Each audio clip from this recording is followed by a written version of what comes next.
Nobody saw it coming. Not the producers, not the audience, not Joy Behar herself. On a Wednesday morning that started like any other taping of The View, something happened that the show's cameras had never captured in 17 years of broadcast. A guest so completely dismantled the host who attacked him that she had no choice but to walk off her own stage. And he did it without raising his voice, without insults, without a single moment where he stopped being exactly who he is. What you're about to hear is the full story of the day Keanu Reeves proved to the world that the gentlest man in Hollywood is also, quietly, the most formidable. There was something in the air at the ABC studio that morning. The production crew felt it but couldn't name it. Maybe it was the unusual booking. Keanu Reeves didn't do daytime television. He didn't do press tours or red carpet interviews or any of the machinery of celebrity maintenance that most stars treated as oxygen. He appeared when he wanted to appear, said what he wanted to say, and vanished. So when he settled into the guest chair across from the panel, his presence carried a particular weight. That slight smile, those unhurried eyes, the quiet of someone who has nothing to prove and knows it. Whoopi Goldberg welcomed him with genuine warmth. The audience responded the same way. These were people who had grown up watching Bill and Ted, who had been transfixed by The Matrix, who had cheered as John Wick moved through chaos like a force of nature. They loved him, not just for the work, but for who he seemed to be when no cameras were supposed to be watching. The man who gave up his subway seat, the man who sat on the floor of a delayed flight chatting with strangers, the man who quietly funded children's hospitals for years before anyone found out about it. That man was sitting across from them now, and they were delighted. Sarah Haynes opened with comfortable questions, upcoming projects, training regimens, what it felt like to still be doing full action sequences at 61. Keanu answered everything with the unhurried honesty that made interviewers love him. He talked about Outcome, the dark comedy with Jonah Hill. He mentioned the A24 film, the expanding John Wick universe, the stunt teams he credited for making him look better than he actually was. The humility was effortless because it was real, and the audience felt it. The room was warm, relaxed. Nobody was watching Joy Behar yet.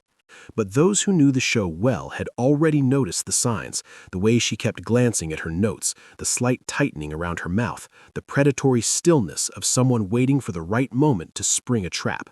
Joy Behar had built her career on exactly this kind of patience, on letting a guest get comfortable, letting them believe the interview was going well, and then pivoting with the question that reframes everything. Everyone, he asked? That's a lot of people to distrust. I don't distrust everyone. I'm just skeptical of people who seem too good to be true. Something shifted in Keanu then. The gentleness remained. It never left.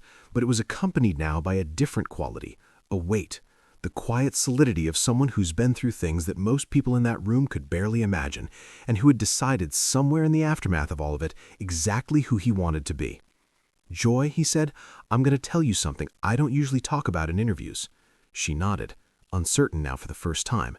"When I was young, my best friend, River Phoenix, died in my arms. He was 23 years old, the most talented person I had ever met, gone in an instant." He paused, just briefly.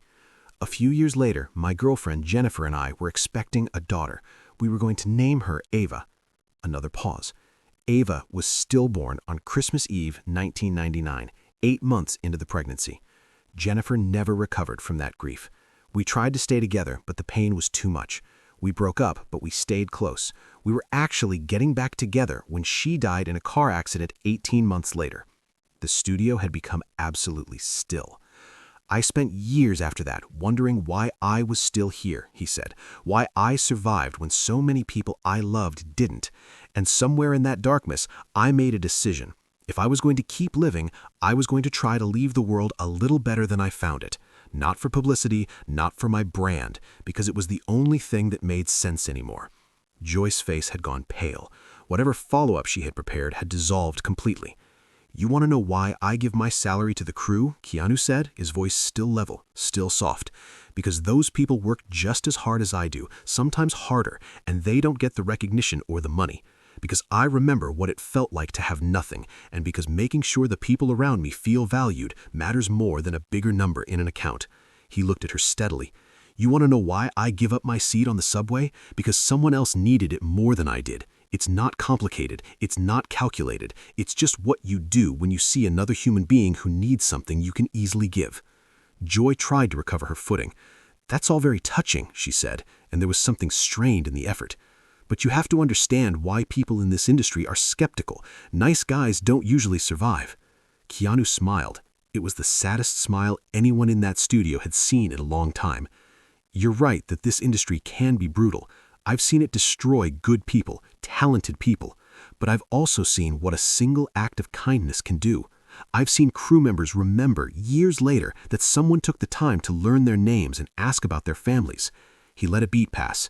"What I find interesting, Joy, is that you seem determined to prove that kindness doesn't exist, that everyone is secretly as cynical as you are." His eyes didn't leave hers. "And I wonder what happened in your life to make you believe that." The silence that followed that sentence was total. Joy's face flushed red. "I'm not cynical, I'm realistic. There's a difference."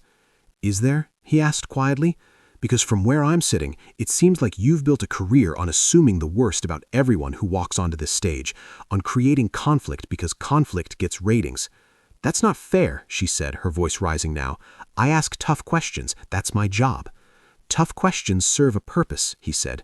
The softness was still there, but underneath it now was something unambiguous, the tone of a man who's thought carefully about the difference between courage and cruelty and is naming it out loud. "You looked at a person who has spent decades trying to be kind, and your first instinct was to try to prove it was fake." He paused. "What does that accomplish? Who does that help?" "The audience deserves to know the truth," Joy said. The truth, he repeated, and something in the way he said it made the word ring. "The truth is I've made plenty of mistakes. I've never claimed to be perfect. I'm a human being trying to do my best in a world that can be incredibly cruel." He looked at her with complete steadiness. "But here's another truth, Joy. You have a platform that reaches millions of people. You have the power to shape how they see the world, and you use it to spread cynicism, to convince people that kindness is always a con, to make them distrust anyone who tries to do good." The audience, which had been holding itself in tense collective suspension throughout this exchange, began to shift. The energy of the room was no longer neutral. "You know what I've noticed about people who are determined to see the worst in others?" Keanu said. His voice was still quiet, still entirely without performance. "They're usually trying to justify something in themselves. They can't believe that kindness is real, because if it is, then their own unkindness becomes a choice rather than a necessity." Joy stood up. Her chair scraped against the studio floor, a sharp, ugly sound in that stillness. Her face was controlled with enormous effort. "I don't have to sit here and be psychoanalyzed by an actor." "You're right," Keanu said, and he didn't move. "You don't. But before you go, every day you have a choice. You can use your voice to tear people down, or you can use it to lift them up. You can spread cynicism, or you can spread hope. You can assume the worst about people, or you can look for the best." His eyes held hers. "So far, you've made your choice very clear. I hope someday you'll consider making a different one." The silence that followed was the kind that comes after something real has happened. Not the silence of awkwardness, but of weight. "I need to step away," Joy said. Her voice was tight, controlled, barely. "Excuse me." And Joy Behar walked off the set of The View. In 17 years, no host had ever done that because of something a guest said. The remaining hosts sat frozen. Sarah Haynes stared at her notes as if they contained instructions for a situation they had never anticipated. Alyssa Farrah-Griffin kept glancing toward the producers, searching for cues that weren't coming. Even Whoopi, who had survived more explosions on that stage than anyone alive, looked genuinely shaken. It was Whoopi who found her voice first. "I think," she said carefully, "we should take a quick commercial break." Keanu shook his head gently. "If it's okay, I'd like to say one more thing." Whoopi nodded. He looked directly into the camera. "To anyone watching this who has been told that your kindness is fake, that your compassion is calculated, that your desire to help others is somehow suspicious, I want you to know something. Don't let the cynics win. Don't let people who have given up on goodness convince you to give up too. The world needs more kindness, not less. And the people who try to tear you down for being kind are telling you far more about themselves than they are about you." He smiled. That smile. "Be excellent to each other. It's not complicated." The applause that rose from that audience was not the prompted, cued applause of a television studio. It was the spontaneous, full-throated response of people who had just witnessed something they hadn't expected to see on a Wednesday morning, something true and costly and quiet and brave. Within hours, the clip was the most watched thing on the internet. Chad Stahelski, who had directed all 4 John Wick films, wrote, "This is the Keanu I know. He's not playing a character, he is the character." Lawrence Fishburne simply posted, "He's kinder than people say, much kinder, and today he showed the world that kindness doesn't mean weakness." Sandra Bullock, 30 years his friend, wrote, "This is the Keanu I know, the one who shows up, the one who cares, the one who never once stopped being exactly who he is." Backstage, in her dressing room, under the unforgiving brightness of the makeup lights, Joy Behar sat with the question Keanu had planted in her mind, the one she had been avoiding in one form or another for most of her career. What does it say about you when you can't believe kindness is real? It would follow her for a long time. This wasn't just a television moment. It was a collision between 2 entirely different ways of understanding the world, between the person who mistakes cynicism for sophistication and the person who has earned the right through genuine loss and deliberate choice to call that confusion by its name. Keanu Reeves didn't win that exchange by being clever. He won it by being honest about who he is and by refusing, gently, completely, immovably, to become anything else.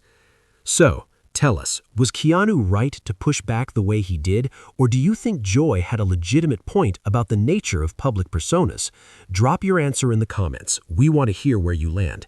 And if you want to see more moments where the quiet ones turn out to be the most powerful people in the room, hit subscribe, because we have a lot more coming that you are absolutely not going to see coming.